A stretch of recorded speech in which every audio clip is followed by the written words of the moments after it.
Quello che più ci preoccupa è quello che è l'area non critica, cioè i ricoverati che non sono in terapia intensiva. Avete visto che sono più di 2200, 2242 per la fattispecie, e rappresenta la vera pressione ospedaliera. Con 300 persone in terapia intensiva, oltre 2200 in area non critica, 8000 pazienti non Covid, la situazione negli ospedali veneti è molto difficile, ma comunque sotto controllo, cosa che, afferma il presidente Zaia, consente al Veneto di sperare di rimanere in area gialla. La decisione è attesa per domani sera, mentre l'ordinanza regionale scade domenica. Se dovessero mettersi in altre aree, no, perché comunque le assorbe, però noi speriamo proprio di non andarsi in altre aree. Circa l'avvio della stagione invernale sulla montagna veneta e le prossime festività natalizie, che comunque saranno sicuramente senza assembramenti, Zaia non si sbilancia. Noi tifiamo perché venga la neve, ne venga tanta e si possa tornare alla normalità.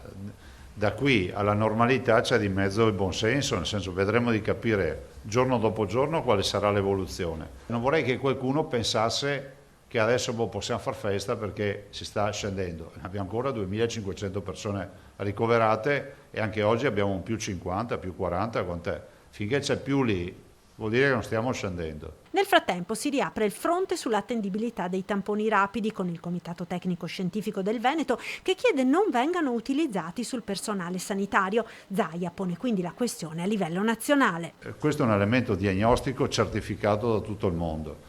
Se viene messo in discussione deve essere messo in discussione per tutti e non solo per alcuni.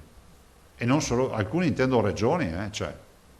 E quindi noi lo rimbalziamo a livello nazionale.